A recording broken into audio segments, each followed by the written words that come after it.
sob a proteção de Deus, declaro aberta a sessão ordinária da primeira Câmara Civil do Tribunal de Justiça, nesta data de 6 de março de 2025. Leitura, discussão e aprovação da ata da sessão anterior. Doutor Luiz Alberto, embargador Dilermando, embargador Cornélio, doutora Maria de Lourdes. Sim. Aprovado a expediente.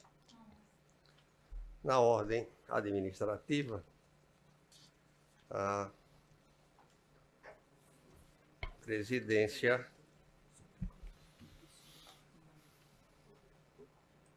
propõe moção de boas-vindas à doutora Jeane Maria de Carvalho Rodrigues, 15ª Procuradora de Justiça, que representa o Ministério Público nesta Câmara. A doutora Jeane tem vindo sempre aqui e nós vamos pleitear para que Vossa Excelência possa ficar aqui conosco nos próximos meses, que ela que foi promotora de justiça de Jardim de Seridó e fez um belíssimo trabalho lá juntamente com o doutor Luiz Antônio Tomás de Nascimento, de saudosa memória. As boas-vindas, a moção de boas-vindas ao doutor Luiz Alberto Dantas Filho, que nos alegra com sua presença e certamente contribuirá para a melhoria das nossas decisões aqui na Câmara, sem a menor dúvida, com a vossa experiência e seus conhecimentos, doutor Luiz Alberto. Seja bem-vindo, portanto. Agradeço, presidente.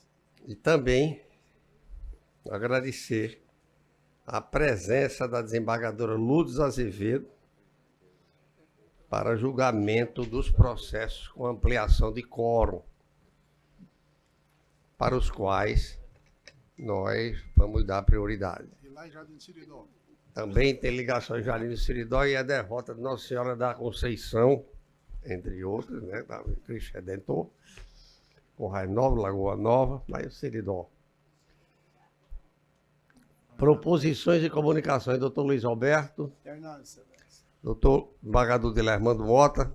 Excelência, eu peço a Vossa Excelência que, por gentileza, passe a presidência para mim, por alguns instantes, que tem uma proposição para fazer.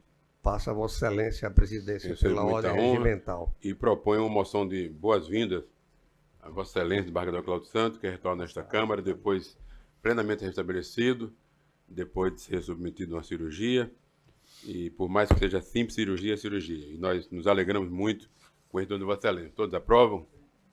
Aprovado, então devolvo a presidência de Vossa Excelência. Receba e agradeço a manifestação da Corte. Desembargador Cornélio Alves, doutora desembargadora Lourdes Azevedo, proposições e comunicações. Uma excelência, só renovando os votos de muita saúde e bom tê-lo de volta aqui. Muito obrigado. Agradeço. Na ordem jurisdicional, como anunciei, a presença da desembargadora Lourdes para integrar o processo número 1, em que está escrito o doutor Marlon Gonçalves Sanches, está em mesa ele, relator desembargador Cornélio Alves.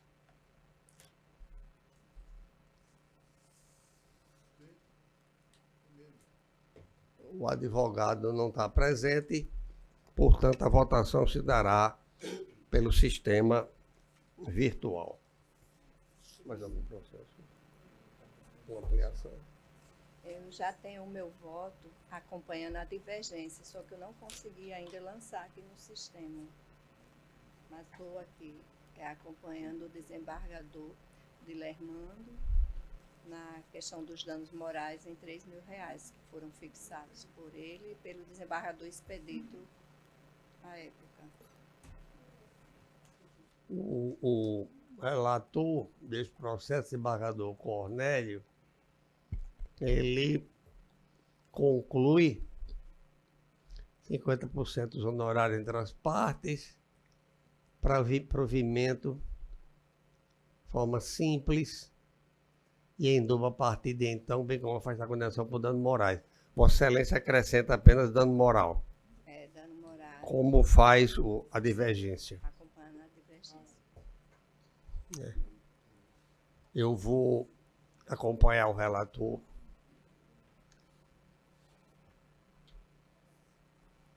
Portanto, fica votado o processo número 1. Na sequência, advogados presentes. Tem mais algum dela? Era o único processo. Desembargadora Ludwig, nós fazemos um apelo para Vossa Excelência continuar aqui conosco, que certamente nos inspirará ainda mais. Mas fica à Agradeço vontade. o convite, mas o dever me chama. E um bom dia, uma boa sessão, e podem contar comigo sempre que necessário. Obrigado. Vamos priorizar o número 12, desembargador de Lermando, escrito o doutor Caio Graco Pereira de Paula. Lucro Transporte, Departamento de Estrada de Rodagem.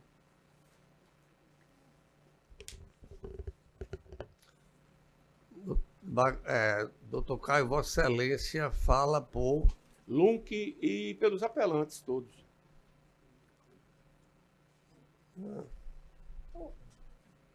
O direito é unívoco. Desembargador de Lermando, né? Isso.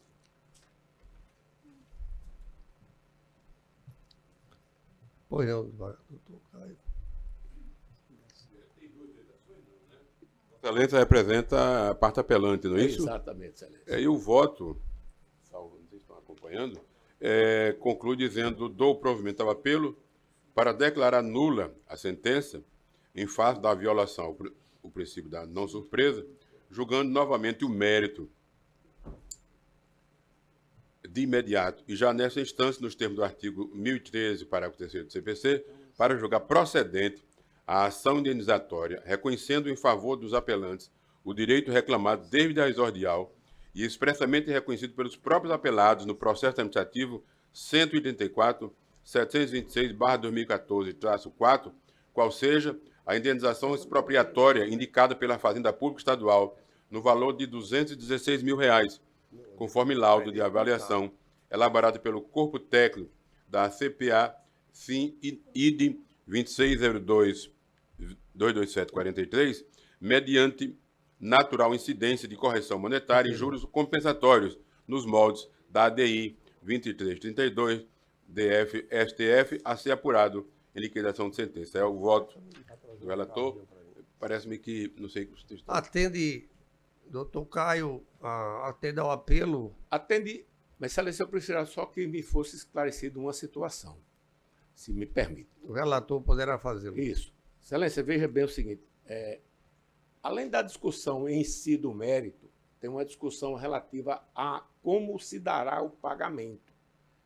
Porque já há decisões desta corte, exarada pela desembargadora Judite, e, salvo engano, há duas decisões, no sentido de que não seja por via de precatório, tendo em vista tratar-se de verba que devia ser paga, inclusive, de forma antecipada, sob a luz da Constituição Federal. Então, tem essa questão que eu gostaria que a Corte se manifestasse. Qual é a natureza da Eu posso explicar isso. indenização? Só para o... É uma expropriação que o Estado simplesmente não pagou porque disse que não tinha dinheiro. Sim, o depósito deve ser antecipado. Se Isso, fala então Constituição. eu queria que fosse Esclarecido isso. esclarecida a questão de o pagamento não ser por precatório, mas Veja. por via de cumprimento de sentença.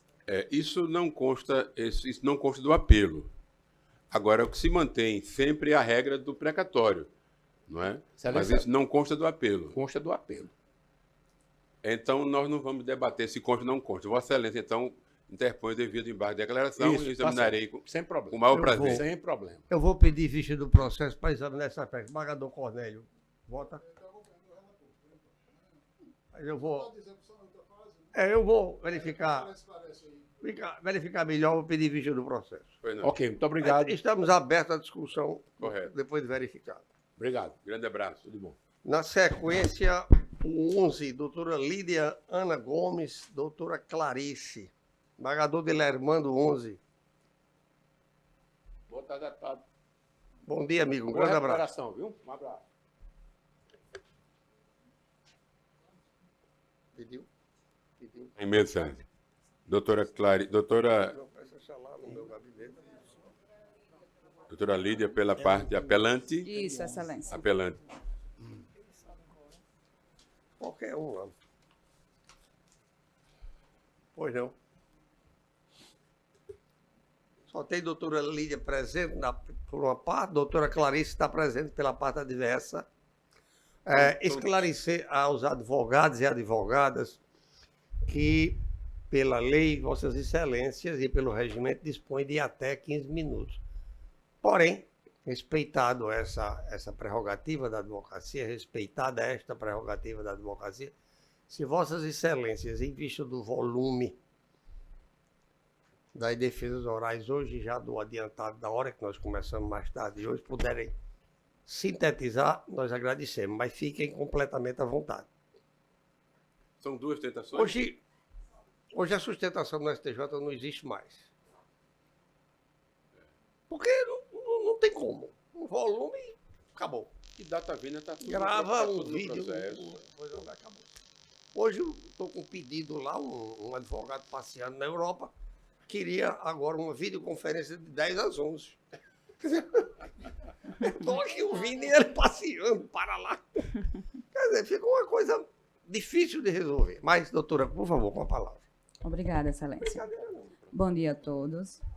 Inicialmente, eu cumprimento esta colega da Câmara Civil na pessoa do doutor presidente desembargador Cláudio Santos, bem como a ilustre representante do Ministério Público e os nobres colegas advogados aqui presentes. Excelências, falo em nome da parte apelante. Trata-se de um recurso que tem o objetivo a reforma de uma sentença em embargos de terceiro vinculado à execução de título executivo extrajudicial, que já tramita desde 2019, ou seja, por mais de 5 anos, sem se conseguir a execução do débito exequendo. Conseguiu-se a penhora de um imóvel e a parte apelada entrou com embargo de terceiro para desconstituir a penhora sobre esse imóvel.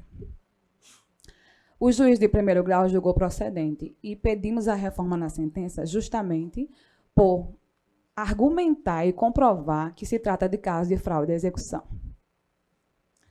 Uma vez que a compra e a venda, na compra e venda desse imóvel, que realizou-se no curso da execução, eu vou fazer uma breve narrativa dos eventos fáticos desse caso, para explanar melhor a questão.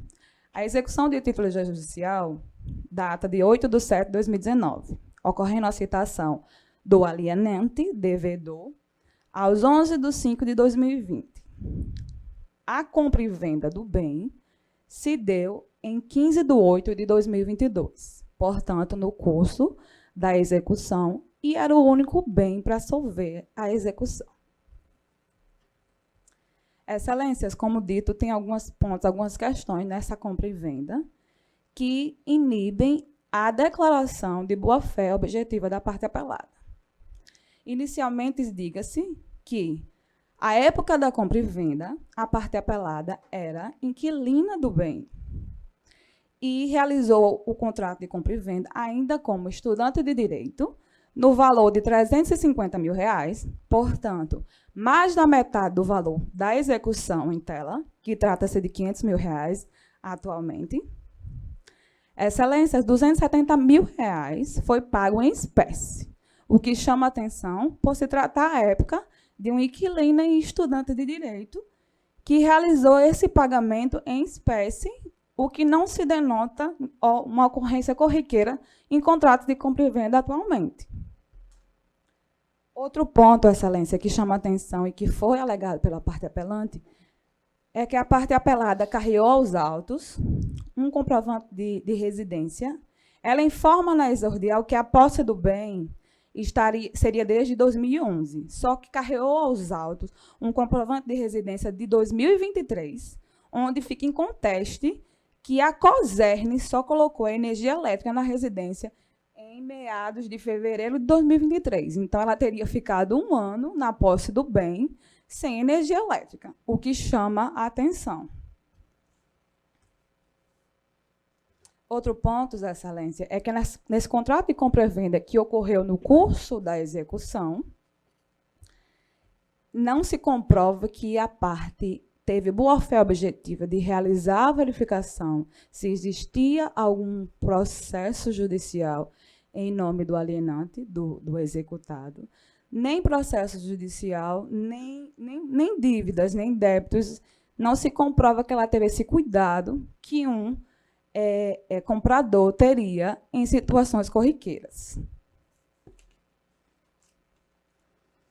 O juízo de primeiro grau inicialmente reconheceu indícios de fraude à execução, mas entendeu que, por não haver a anotação premonitória no caso, esse vício estaria suprido. Entramos com embargo de declaração à época, que não foi provido e tivemos que recorrer a título de apelação. Por quê? Porque foi em 5 anos, como eu disse, foi o único bem que se conseguiu penhorar, e essa penhora foi desconstituída. Portanto, o executado está insolvente até agora, não conseguimos executar o valor, e o entendimento jurisprudencial é que não só a anotação premonitória poderia ilidir essa situação, outros meios de prova, como os alegados em apelação, da inexistência da posse, da inexistência de boa-fé, de valores que foram pagos, em sua maioria em dinheiro, que inibem a boa-fé, tanto da parte apelada como do devedor executado o processo principal que vendeu o bem no curso da execução. Então, Excelência, são nesses termos a apelação, pugna-se pelo provimento para que seja reconhecida essa fraude à execução durante o curso processual e reconhecida o retorno, a reconstituição da penhora sobre o bem. É nesses termos que peço deferimento. Obrigada. Parte diversa.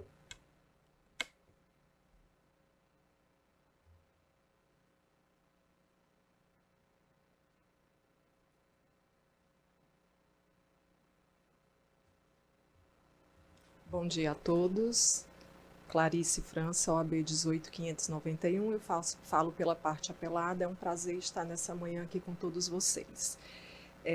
Vou procurar ser bem objetiva, tratar dos pontos controversos, né?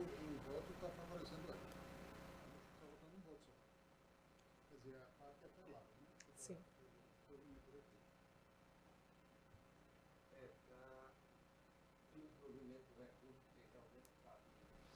A parte registrar a penhora Sim. a penhora não, a execução junto ao registro de imóveis, né? O voto do relator é pelo desprovimento, né? Não sei se todos estão acompanhando. Com essa razão, né, doutor? Perfeito.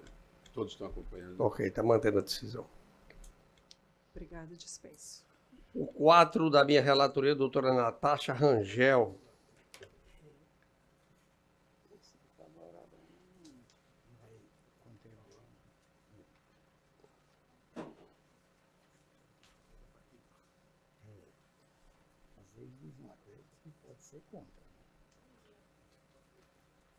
Bom dia a todos. Antes de começar a sustentação, eu queria chamar o Fitaori, tendo em vista que esse processo, ele inicialmente foi pautado para o dia 24 de fevereiro. Eu fui para o plenário virtual, eu fiz o requerimento de sustentação oral, o processo foi adiado para o dia seguinte, dia 25, porém, a pauta ela foi estendida, né, foi adiada para hoje. E a publicação da intimação saiu exatamente hoje no diário. Então, dessa forma, fere o artigo 191 do regimento, tendo em vista que não foi respeitado os 5 dias úteis entre a publicação e a sessão. Bom, a senhora, primeiramente, apenas pondera a Vossa Excelência que Vossa Excelência não pode chamar o feito à ordem. Vossa Excelência pode levantar uma questão de ordem para observar isso. Mas como Vossa Excelência está aqui presente, supre a intimação com 5 dias. Por isso, nós vamos manter o processo em julgamento, pelo menos da parte do relator. Uma divergência quanto a esse aspecto. Se está presente, supre, porque foi intimada. Se faltasse, realmente, aí nós teríamos que retornar eventual nulidade. Ok, doutora? Sem problemas. Então, vamos lá. Por favor. O recurso ele é uma apelação civil, buscando a nulidade da sentença. A ação ela é uma ação proposta pelo Ministério Público, em que ela busca a nulidade dos atos de nomeação e posse das demandadas, sob o argumento de que teria havido uma fraude no concurso público realizado pelo município de Brejinho em 2007. Em 2011, só fazendo uma breve contextualização fática, em 2011 ocorreu, o Ministério Público instaurou um inquérito civil para apurar a contratação da empresa Multisai Multisserviços Informática Limitada, que realizava vários concursos públicos aqui no âmbito do Rio Grande do Norte e da Paraíba. Apenas em 2016, a ação ela foi ajuizada. O concurso ocorreu em 2007 e apenas em 2016 a ação foi ajuizada. A ação foi julgada procedente e os atos de nomeação e posse foram declarados nulos. O recurso ele baseia-se em 5 argumentos. O principal deles é a questão da ausência de instrução, tendo em vista que foi requerido expressamente pelos demandados a audiência de instrução para a oitiva do representante da empresa, bem como para a realização de perícia nos documentos constantes do inquérito civil. Todo o julgamento, todo o processo, ele baseia-se nas provas unilaterais constantes do inquérito civil. Ninguém foi ouvido, nenhuma das demandadas, 5 demandadas foram ouvidas em sede de inquérito civil, não foram ouvidas, muito menos em processo judicial, tendo em vista que não houve audiência de instrução. Não há no inquérito civil nem sequer os atos de nomeação e posse em que se busca a nulidade. Tais atos foram juntados no processo pela própria apelante. Demonstra-se uma fragilidade contundente no inquérito civil, tendo em vista que ninguém foi ouvido, não há qualquer relação, não há qualquer menção da apelante, não há uma correlação entre um e-mail ou uma escuta telefônica, não há um pedido de favorecimento pessoal para que os supostos gabaritos tenham sido alterados. Outra argumentação trazida foi a questão da prescrição. Conforme já dito, o concurso aconteceu em 2007, apenas em 2016 a ação foi ajuizada, então, quase 10 anos depois, uma década após, a ação foi ajuizada, então demonstra-se que a pretensão está fulminada pela prescrição quinquenal. Também trazemos no recurso a questão da insegurança jurídica. Estamos em 2025, faz praticamente 20 anos que a apelante é servidora pública do município de Brejinho. É por demais oneroso para a apelante ser, a essa altura do campeonato, expulsa do serviço público. E essa insegurança jurídica, ela não só afeta a apelante, a interessada principal, mas afeta também toda a municipalidade, pois todos os atos que ela praticou como servidora pública também serão declarados nulos. E a sentença ela peca por não delimitar as consequências práticas dessa nulidade, ferindo, assim, o artigo 21 da LINDB. Por fim,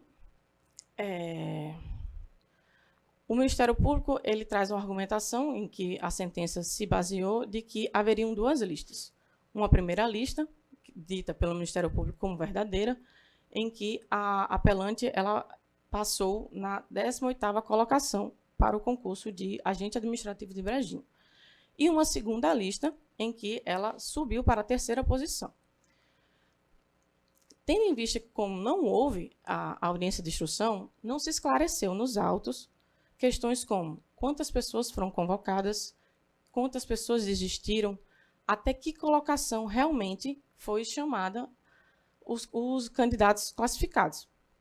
Então, mesmo na ótica do Ministério Público, não se sabe se na primeira lista, dita como verdadeira, se a autora apelante, perdão, se a apelante teria condições de estar no serviço público. Por isso, por toda essa explanação, tendo em vista a necessidade maior da realização de audiência de instrução, requer-se a nulidade da sentença e que os autos retornem ao juízo de primeira instância para que a audiência de instrução seja realizada. Obrigada.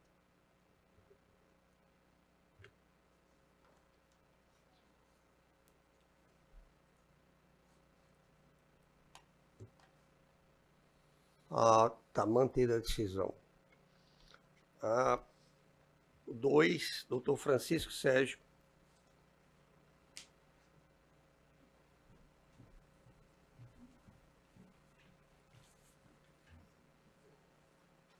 Acho que esse processo, doutor Francisco, ele trata de... não cabe sustentação, porque não há tutela de urgência ou evidência. Sim, em agrado de instrumento. Então, Vossa Excelência fala por quem?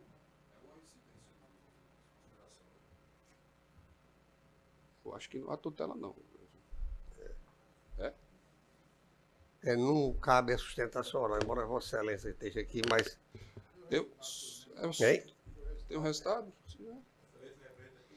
O agravado. É que, na realidade, eu suscito aqui uma questão de ordem sobre esse processo. Já venho tentando, já peticionei umas 3, 4 vezes.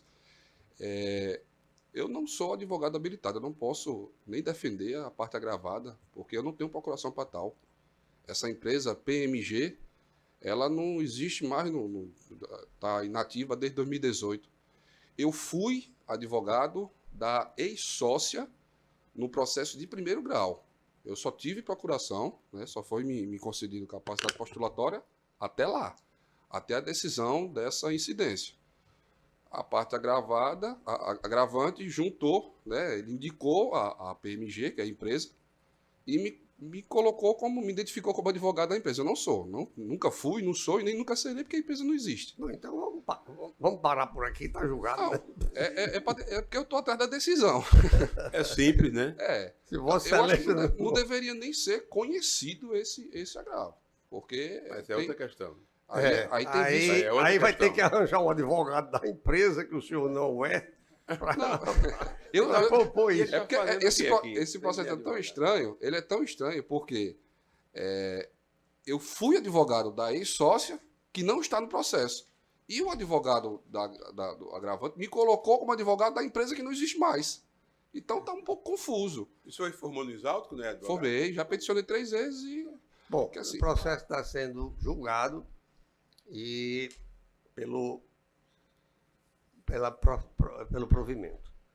Na sequência, muito obrigado, doutor Não, pelo Francisco. provimento, excelência. Bom dia.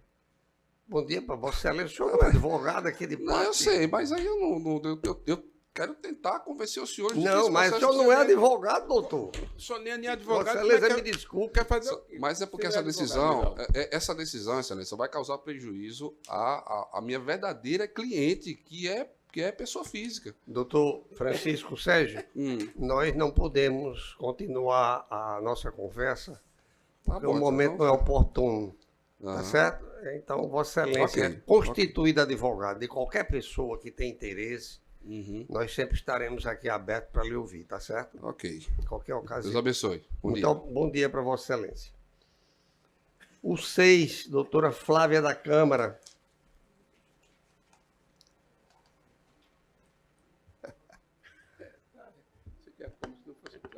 Doutora Flávia, Vossa Excelência fala.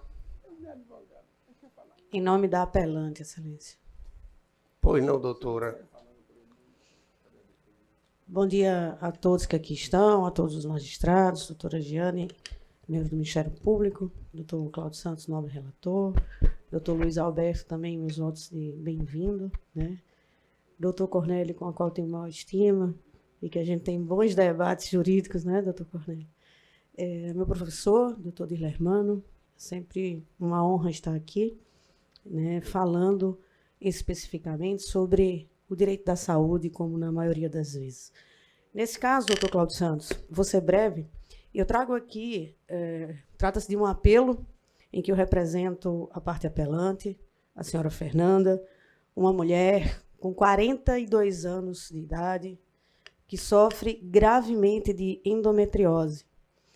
A endometriose é uma doença que causa, doutor Luiz Alberto, muita dor à mulher. São dores intensas. Ocorre quando um tecido endométrio, que é para nascer dentro do útero da mulher, começa a nascer fora do útero. Essa mulher, para tratar a endometriose, ela precisa necessariamente, ou seja, é imprescindível, fazer um exame.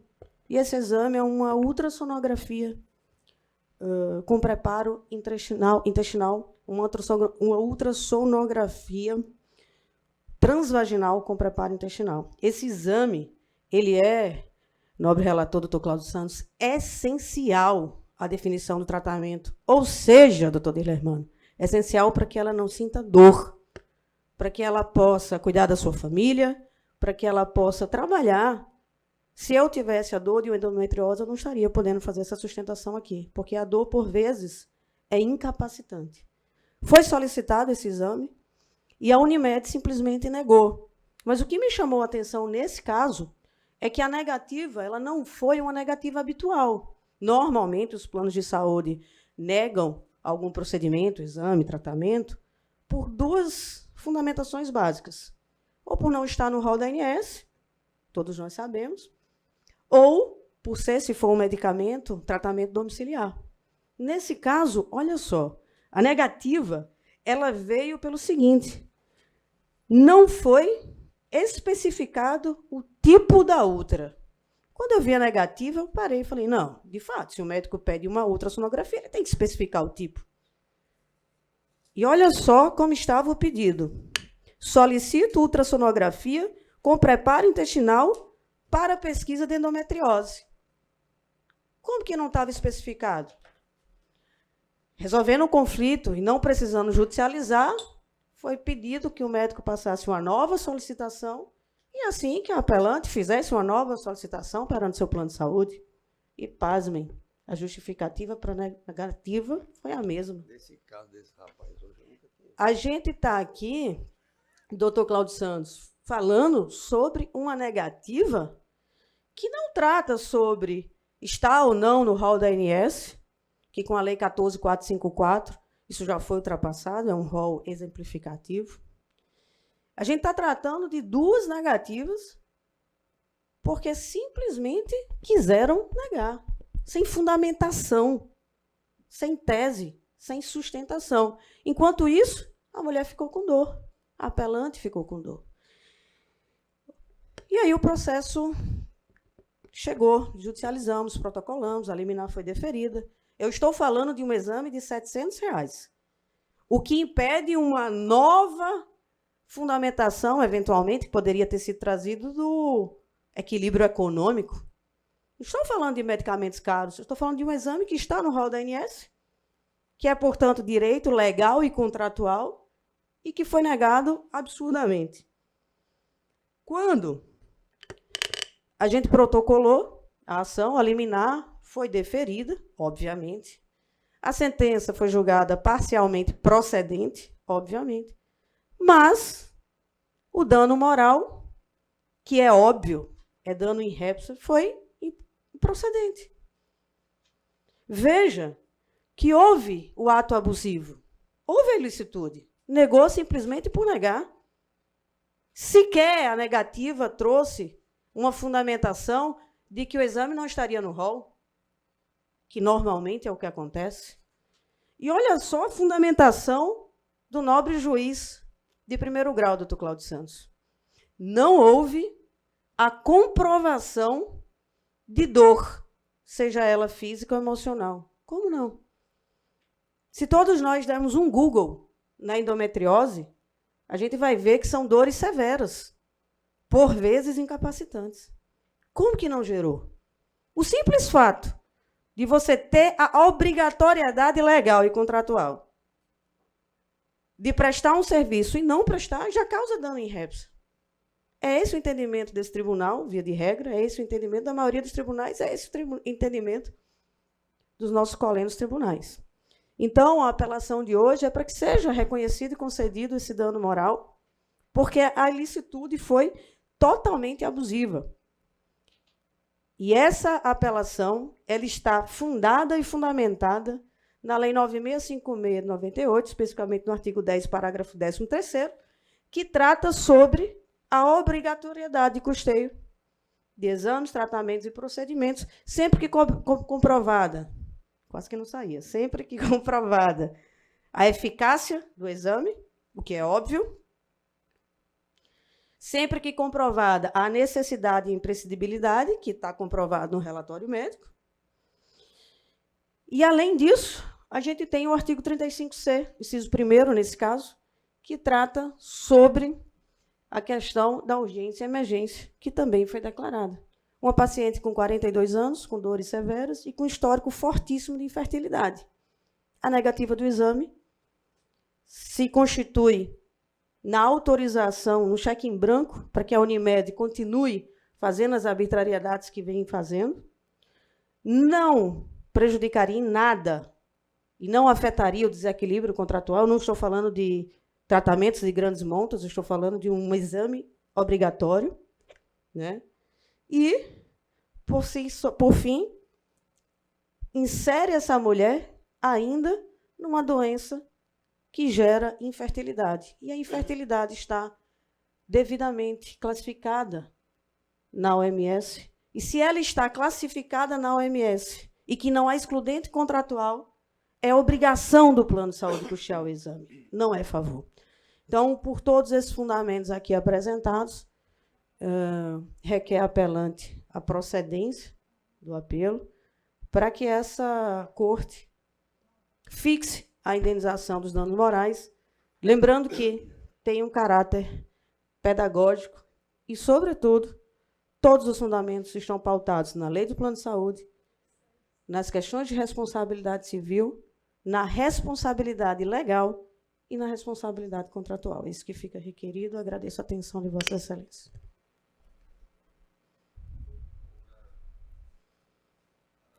A doutora Flávia, pela sua argumentação muito consistente, mas a Câmara está mantendo a decisão. Senhor presidente. Pois não. Depois do pronunciamento de Vossa Excelência, eu gostaria de... em suma, está sendo pedido dano moral pela negativa da autorização, não é isso? Pela negativa abusiva. Eu vou pedir vídeo dos autos. Que me tornei um estudioso, se não um curioso em relação à endometriose. Mas não é independente de qualquer coisa. Qualquer que seja o quadro de saúde, houve uma negativa. Pois não. Então, vou verificar, não necessariamente para divergir. Estará em boas mãos. Em bons olhos também. Né? Muito obrigado. Obrigada, Excelência. Bom dia. No número 3, doutor Bruno Henrique Saldanha, minha relatoria número 3. Está presente a mesa virtual, a sala virtual agora, porque... Senhor presidente, presente de forma online hoje. Pois não, doutor Bruno.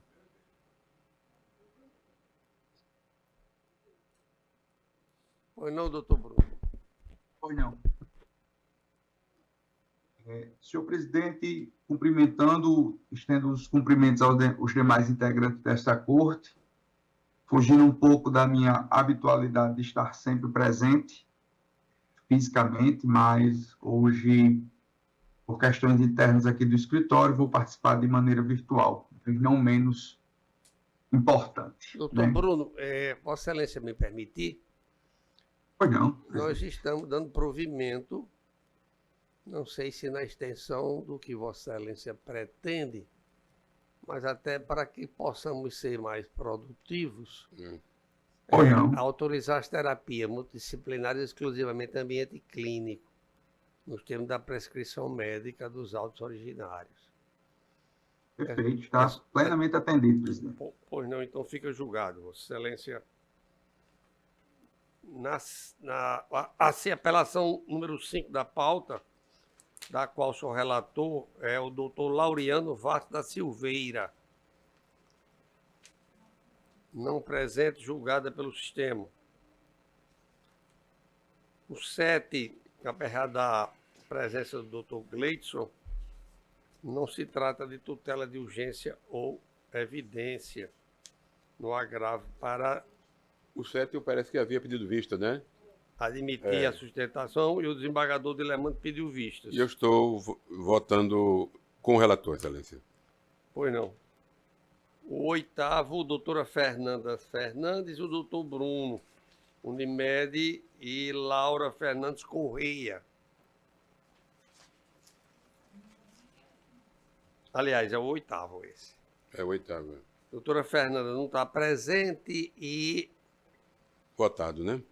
fica, portanto, se o doutor Bruno está presente na sala, quiser fazer Não, algo. senhor presidente, esse processo eu vou abrir mão da sustentação. Pode votar virtualmente, se for o caso. Estou acompanhando o relator. O 9, doutor Bruno, doutora Fernanda, também Guilherme Souza Teixeira e Unimed. Relatoria desembargador Dilermando, 9.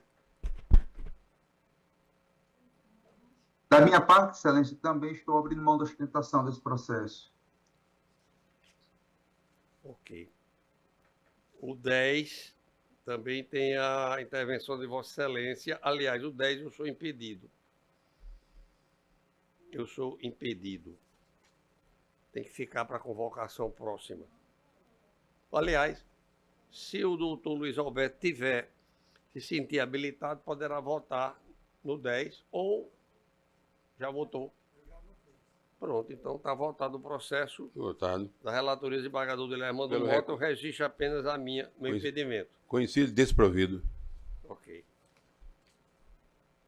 Parece que não, né? O 11 foi votado, o 12 foi votado e o 13 se trata de Dr. Evilásio Júnior da Costa, embarque de declaração, não cabe sustentação oral.